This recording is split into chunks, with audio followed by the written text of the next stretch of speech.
말씀의 제목 한번 따라하겠습니다. 감사를 결심하십시오. 감사할 일이 반드시 생깁니다. 믿음 되길 바랍니다. 오늘 성가대 너무 감사하고 장구도 나오고 감사하세요 그러는데 그렇게 듣고도 감사를 안 하는 인생들은 감사합니다. 제가 87년도에 강원도 정선에 목회를 나갔다 그랬잖아요. 가서 정말 다른 교회 목사님들이 그 강원도 간다고 불쌍히 여겨주셔서 많이 후원해 주셨어요. 그래서 그 이듬해에 밭을 100평을 샀습니다. 그래서 이제 거기다 나중에 성전을 지으려고 그러는데 이제 뭐 땅만 사고 이게 성전 건축이 뭐 이렇게 금방 돈이 안 되니까 좀 기도하면서 이제 기다려야겠다 그렇게 생각했는데 이 100평이 보기 나름인데 그냥 놀리기에는 큰 땅이더라고요. 그냥 이렇게 볼 때 100평은 별거 아닌데 1년 동안 아무것도 안 하려니까 이 100평이 너무 아까워서 이걸 어떻게 활용을 해야 되나 생각하다가 농사를 짓기로 시작했어요. 근데 저는 생애 그때 제가 26인가 그랬는데 한 번도 농사를 지은 적이 없었거든요. 그 뭔 농사를 어떻게 지을지 몰라서 주변 이제 할머니 교인들한테 무슨 농사를 지으면 가장 쉽게 잘 지을 수 있겠냐 그랬더니 고추 농사를 지으면 된대요. 그래서 그러냐고 그래서 이제 정선 읍내에 가가지고 고추 모종을 샀습니다. 사고 이제 그 거기 파는데 이제 검은 비닐이라고 이런 데 아세요? 검은 비닐을 해서 밭고랑을 이렇게 만들고 그걸 이렇게 세우고 가운데에다가 그 한 20cm 간격으로 구멍을 이렇게 막대기로 꾹꾹꾹 둘러서 거기다 하고 이렇게 흙을 이렇게 해가지고 물을 주전자에서 이렇게 했습니다. 그랬더니 맨 처음에 심을 때는 이파리가 이러던 애들이 며칠 지나니까 진짜 이렇게 딱 섰어요. 그러니까 이게 재밌더라고요. 그래서 새벽기도 나오고 기도하고 나와서 보면 그 밭부터 가서 보는 거예요. 이렇게 보는 겁니다. 그 이제 이파리가 나오고 그러니까 좀 있으면 이제 뭐 이게 옆에 막대기도 꽂아줘서 이렇게 묶어도 주고 이제 그렇게 하면서 야 이거 농사져서 이거 어디다 쓰지? 이런 생각이 딱 드는 거예요. 그래서 제가 그때 이제 이게 한 거럭저럭 한 30년 전의 얘기인데 그때 우리 한국도 이제 무공해를 먹어야 된다 뭐 이런 얘기들이 많이 슬슬 일어날 때였습니다. 그래서 하나님께 맡기고 이거 농약 주지 말고 무공해로 키워보자. 탄저병인가 여러분 아세요? 그래서 탄저병이 와서 그냥 무너지면 많은 거고 안 무너지면은 이게 이제 무공해로 먹는다. 그렇게 이제 하면서 농사를 지었습니다. 그래서 이걸 지어서 뭐 할까 생각하다가 일단 교회에서 지은 거니까 교회 하나님 앞에 드리고 감사하고 그리고 나서 그걸 어떻게 할까 생각하다가 우리 교회가 이 땅을 100평으로 사도록 도와주신 서울의 교회가 있었는데 그 교회 교인들하고 목사님한테 이것을 좀 갖다 드려서 감사를 표시해야 되겠다는 생각이 들었어요. 그게 감사해야 되겠다는 이제 생각이 딱 접고 나니까 그 밭을 볼 때마다 풀도 더 뽑게 되고요. 물도 더 주게 되고 거름도 더 주게 되고 그래서 정말 가을에 병 한 번 안 걸리고 다 됐어요. 근데 정확히 몇 근을 건졌는지 내가 잘 기억이 안 나는데 왜 그 고추 도매상 가면 이렇게 마대보다 큰 거 한 1m 되는 거 있잖아요. 거기에 이제 말려서 콱 넣으니까 이만큼이 됐어요. 근데 지금 생각해도 참 미련했던 게 이걸 빻아가지고 고춧가루를 해가지고 서울 가져가면 되잖아.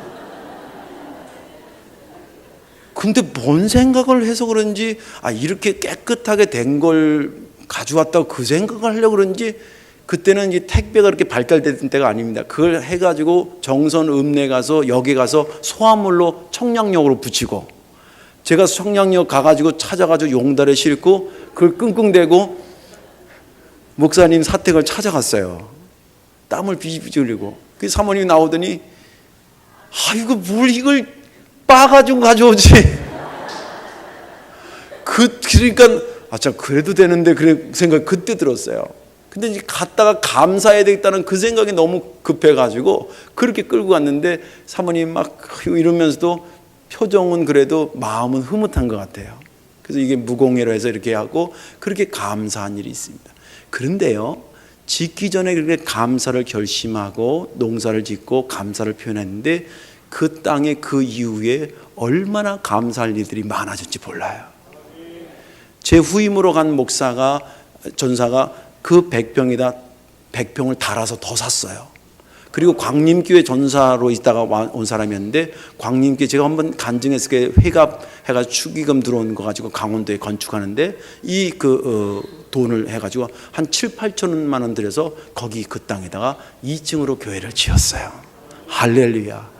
땅 사고 그거 지어가지고 무공해로 내가 김치해서 먹어야겠다 생각하지 않고 감사해야 되겠다고 생각하고 그렇게 결심했더니 그 땅을 통해서 감사할 일들이 많아지고 풍성해진 것을 제 신앙의 경험으로 갖고 있습니다.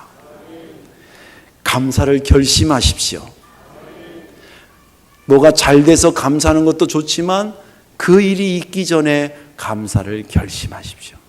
그러면 반드시 감사할 일들이 풍성하게 저와 여러분들의 삶에 임할 줄로 믿습니다. 오늘 본문에 있는 말씀은 신명기에 있는 말씀입니다. 신명기는 모세 할아버지가 고별 설교를 한 것입니다. 하나님이 너는 이제 인도했으니까 요 느보산에서 너의 사역은 끝난다. 그리고 요단강을 건너서 가나안 땅에 가는 것은 여호수아를 중심으로 내가 이끌어 갈 것이다. 그러니까 이 모세가 그래요 하나님 알겠습니다. 그러면서 40년 동안 하나님이 광야 생활에 어떻게 인도해 주는지를 이 후배들한테, 인생의 후배들한테 쭉 역사적으로 이야기하면서 하나님의 임재하셨던 역사들을 쭉 소개를 하고, 이게 신명기의 중반 정도까지 갑니다. 후반부로 가서는 그러니 너희들이 가나안 땅에 들어갔을 때에 이렇게 돌보시고 인도하신 하나님 앞에 이렇게 살아가야 된다라는 당부를 담고 있습니다. 그래서 이것을 다시 반복해서 얘기한다 그래서 영어로 신명기가 뉴트로노미인데, 듀라고 하는 것은 복수 형태를 얘기해서 다시 반복해서 말한 것이다, 그런 뜻을 갖고 있습니다. 오늘 본문은 26장이기 때문에 비교적 신명기의 후반부에 해당이 됩니다. 다시 말해서 이제 가나안 땅에 들어가면 네가 어떻게 하나님께 영광 돌리며 살아야 된다는 이야기를 한 부분이라는 거지요. 거기에 오늘 본문은 첫 수확에 대한 말씀입니다. 모세가 백성들에게 이렇게 얘기를 합니다. 확언컨대 너희들은 반드시 하나님께서 약속하셨던 그 가나안 땅에 들어가게 될 것이다.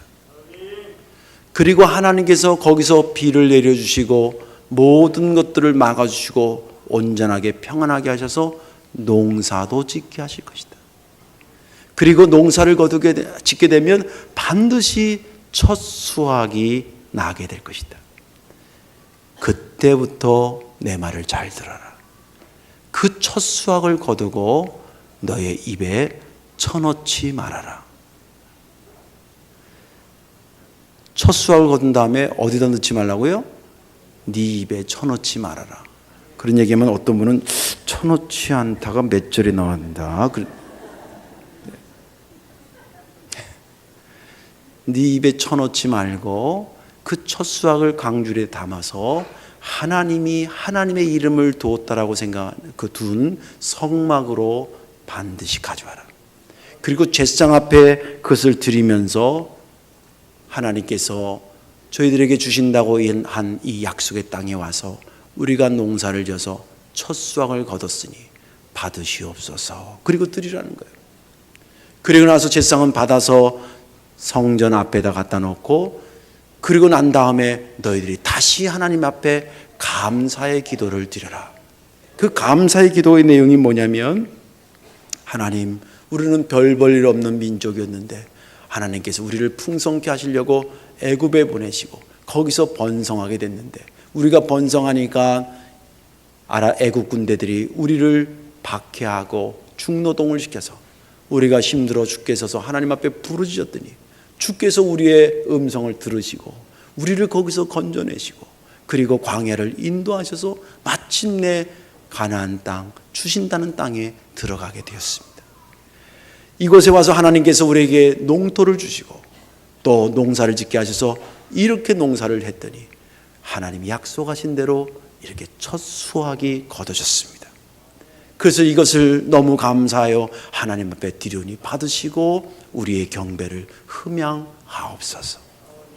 그리고 나서 형제자매들과 이웃과 이 축제의 감사를 축제로 너희들의 삶에 지키도록 해라 라고 하는 것이 오늘 본문의 전체적인 내용입니다. 지난 주간에 전에 제가 본문을 보면서 제가 느낀 것은, 제가 은혜가 됐던 것은 뭐냐면 감사에 대한 모세의 믿음이었습니다. 감사에 대해서 모세는 어떻게 생각했냐면 미리 감사하기를 결심하라는 거예요. 그렇게 되면 반드시 그 감사할 일이 후에 너희의 삶에 이루어진다는 거예요. 왜 제가 그걸 그렇게 느꼈냐면 지금 모세가 말하고 있는 장소와 시간은 가나안 땅에 들어간 시간이 아니었습니다. 아까 말한 것처럼 가나안 땅에 들어가기 전입니다. 가서 너희들이 첫 수확을 거두면 농사는 어떻게, 첫 수확 거두기 위해서 농사는 어떻게 짓고 그 열매는 보관은 어떻게 하고, 이걸 먼저 가르친 것이 아니라 하나님 앞에 감사하는 법을 먼저 가르치면서 아예 감사할 생각을 여기서 하고 들어가라고 그가 말했습니다. 그리고 우리는 성경을 통해서 이스라엘 백성들이 그 이후에 어떻게 가나안 땅에 들어갔고 거기서 첫 수확을 거두고 어떻게 하나님 앞에 영광 돌렸다라고 하는 그 역사를 성경을 통해서 다 받았어요. 모세는 비록 자기 눈으로 그것을 보지 못했지만 그가 이렇게 될 것을 믿고 미리 감사를 결심하라. 그렇게 되면 너의 삶에 그런 역사가 일어날 거라고 한 그의 모습을 보면서, 그 믿음을 보면서, 그 믿음이 역사를 통해 적중하는 것을 보면서 맞다, 그거다. 우리가 통상 감사할 일이 생겨서 감사하는 것도 감사하지만 그러나 그 이전에 감사를 내가 결심하고 그렇게 삶에 임하면 하나님께서 반드시 감사할 일을 내 삶에 이루어주는 거구나라는 것이 확신으로 오면서 이게 저에게 은혜가 됐습니다. 오늘 이 말씀 여러분 설교 잘 은혜 받으시고요.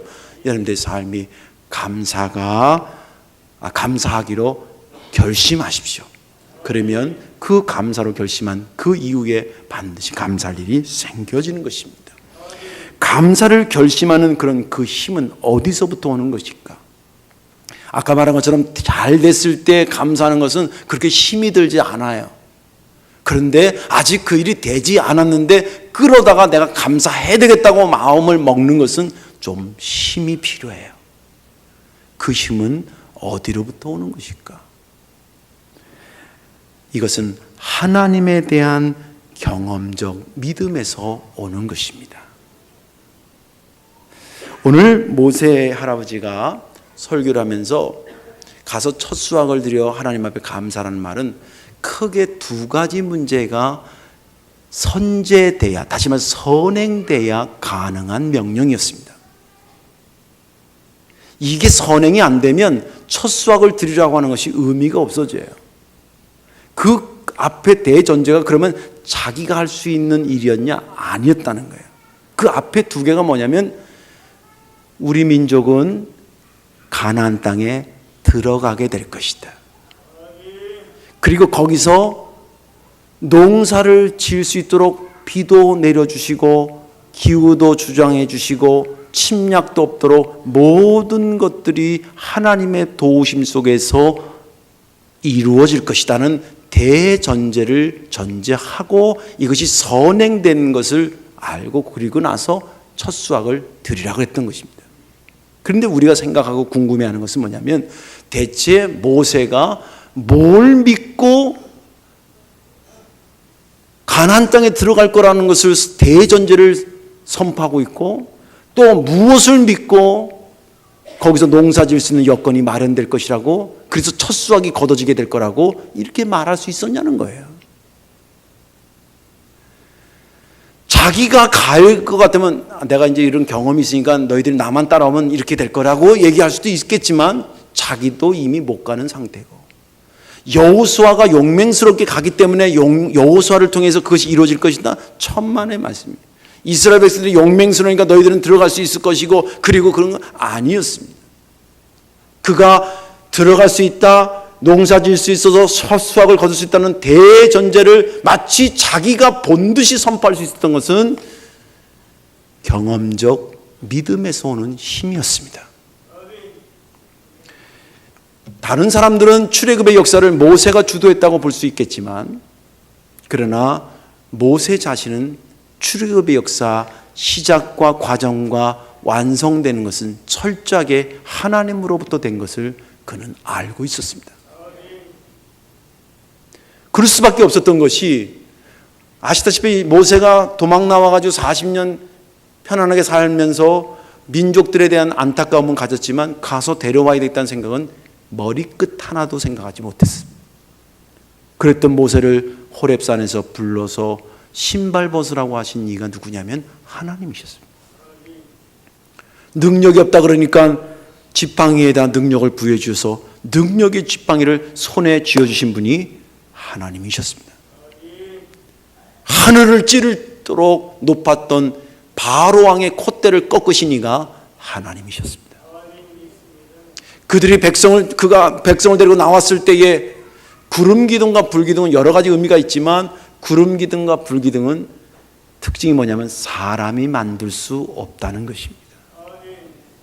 집은 사람이 만들 수가 있고 다리는 사람이 만들 수 있지만 구름 기둥과 불 기둥은 사람이 만들 수 없는데, 그 구름 기둥과 불 기둥이 이스라엘 백성들을 이끌어가는 것을 자기가 봤기 때문에 이건 역시 자기의 능력 바뀌고 하나님의 역사의 범위라고 생각했었습니다. 광야에 대해서 먹을 것이 없을 때, 목이 마를 때 물을 찾아주시고, 그리고 만나를 주시고, 그리고 메추라기를 보내줬던 그 모든 역사, 모세는 엎드려 기도한 것 외에는 한 것이 없었습니다. 그럴 때마다 하나님께서 그 문제를 해결해 주시면서 인도했다라고 하는 것을 누구보다 모세는 잘 알고 있었습니다.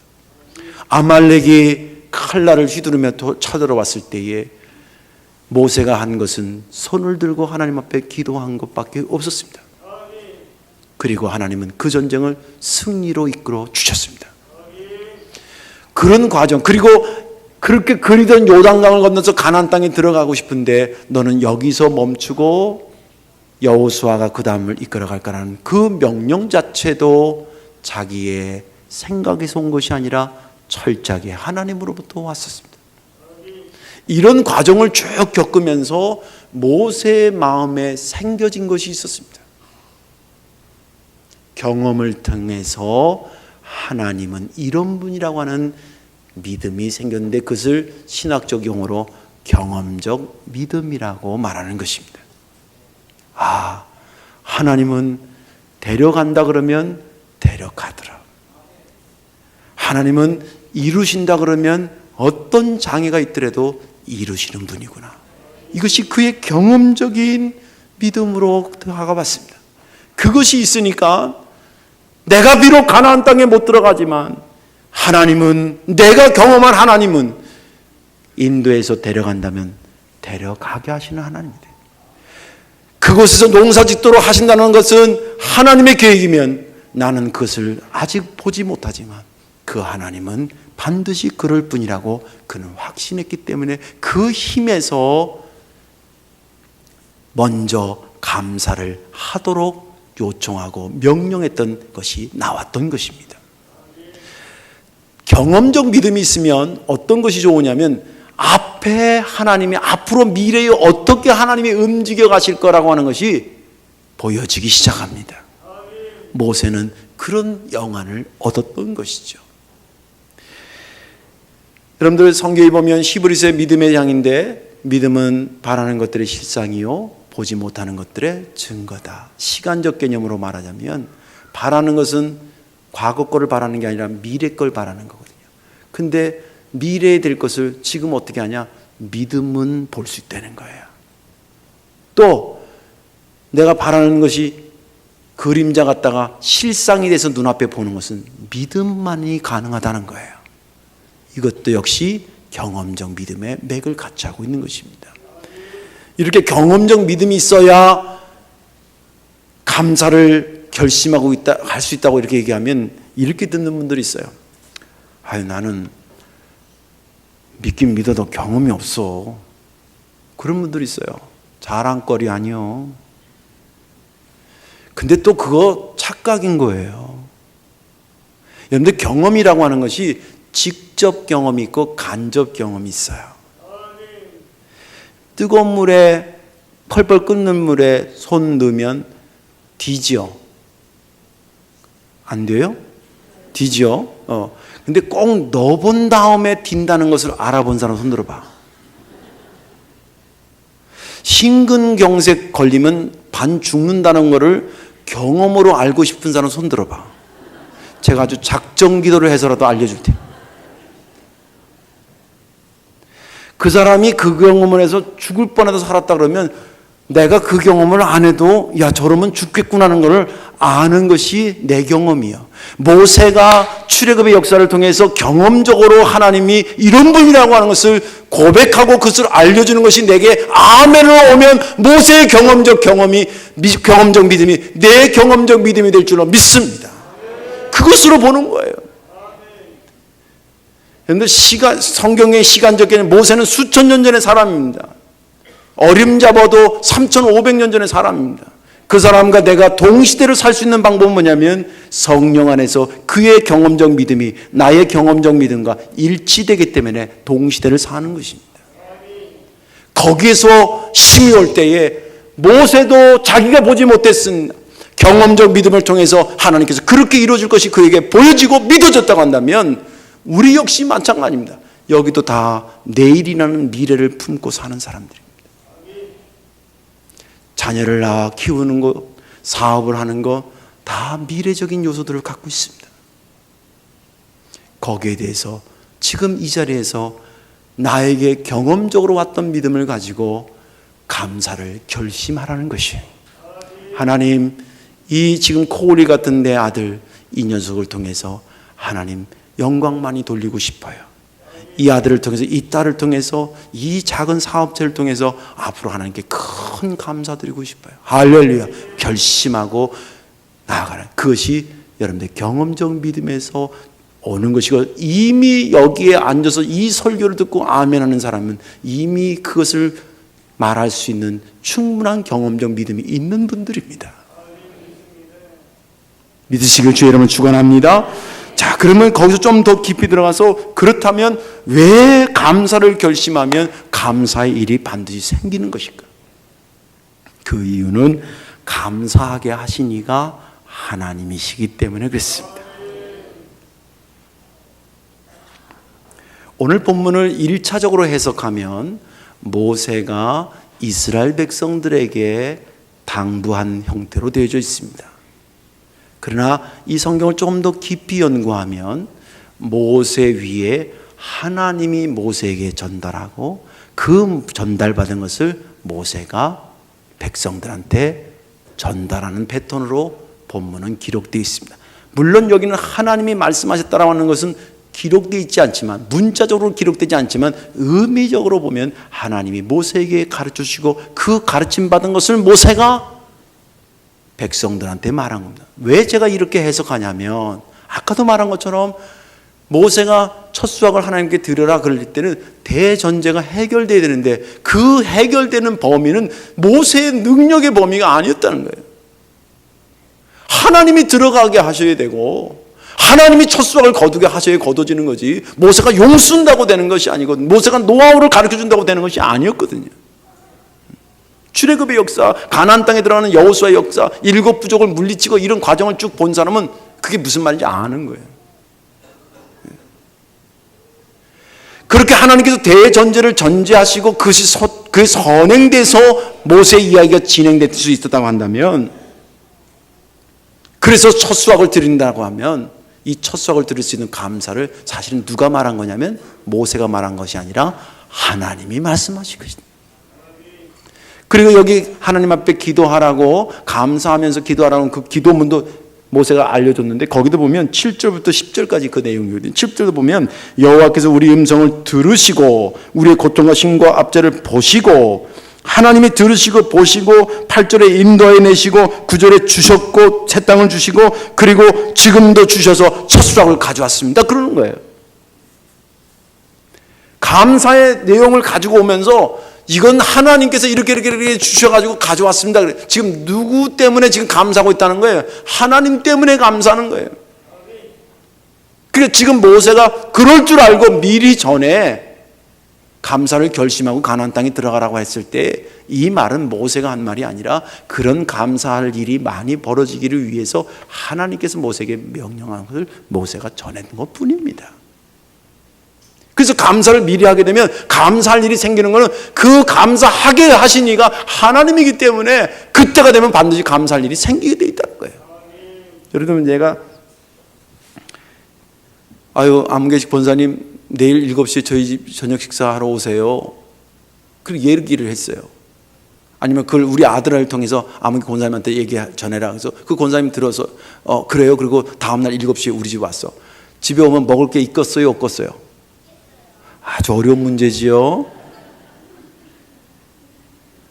내가 우리 집에 7시에 오라고 그렇게 해가지고 해서 이렇게 왔으면 우리 집에 오면 먹을 게 있겠어? 없겠어요? 반드시 있지. 이게 준비 안 되면 가서 오라고 말을 못하지요. 하나님이 감사케 하신 것은 감사할 일을 주시고자 그러는 겁니다. 이것은 성경에 어떻게 기록되냐면 이렇게 기록되어 있습니다. 하나님께서 소원을 너의 심령에 두사 간구케 하시느니라. 우리는 저게 이루어지고 싶어서 기도하는 것 같아도 하나님이 그 소원이 이루어지고 싶은 마음을 그 소원이 이루어지게 하고 싶어서 그 전에 이미 내 마음에 그것을 위해 기도할 마음을 주셨다는 거예요. 내가 왜 이렇게 교회 부흥에 대한 기도가 자꾸 나오지? 하나님이 교회 부흥시키려고 나에게 기도 제목을 먼저 주신 거라 이 말이에요. 내가 감사를 먼저 왜 이렇게 하게 되지? 감사할 일을 하나님 주시려고 감사하도록 나에게 이미 먼저 말씀하셨다는 거예요. 그래서 감사를 미리 하게 되면 감사할 일이 반드시 그분 안에서 되어진다는 거예요. 이제 말씀을 정리합니다. 우리는 통상 어떤 일이 잘 되면 감사합니다. 물론 이것도 나쁘지 않습니다. 왜냐하면 그것도 안 하는 인생들도 많거든.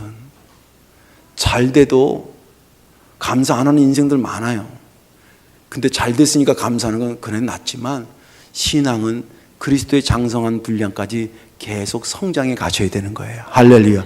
여러분들 매달 혹은 절기 때 감사하는 거 또 수십 년 동안 한 감사가 점점점 성숙한 감사로 올라가야 되지 않겠습니까? 그 중에 하나가 이제 대서감사도 있지만 되기 전에 감사하기로 결심하고 가자는 거예요. 그러면 하나님의 때에 그 감사할 일이 내 삶의 풍성한 열매로 오게 되는 것입니다. 저와 여러분들의 감사에 대한 믿음이 되기를 주의 이름으로 축원합니다. 기도하겠습니다. 사랑과 은혜가 많으신 하나님, 은혜를 감사합니다. 오늘 모세를 통해서 이스라엘 백성들에게 주셨던 말씀을 떠올리며 은혜 받게 하시니 감사합니다. 진실로 바라고 원하옵기는 주여, 우리로 하여금 되어져서 감사도 중요하겠지만 되기 전에 내가 하나님 앞에 감사하며 살겠다고 결심하는 그 결심이 선행되게 도와 주옵소서. 이것은 이미 오늘까지 보여주셨던 하나님에 대한 경험적 믿음에서 가능하고 그 믿음과 더불어 하나님께서 역사하실 것을 꿈꿀 때에 그렇게 감사하게 하신 이가 그 감사의 일도 완성하신다는 사실을 믿으며 나아갈 수 있도록 도와 주옵소서. 그래서 이 이후에도 성도들의 입에서 감사가 본물 터듯이 나오게 하여 주옵시고 삶과 행동도 하나님께 감사하며 미리 결심하며 사는 복된 자들이 되게 하옵소서. 예수님의 이름으로 축복하며 기도하옵나이다. 아멘.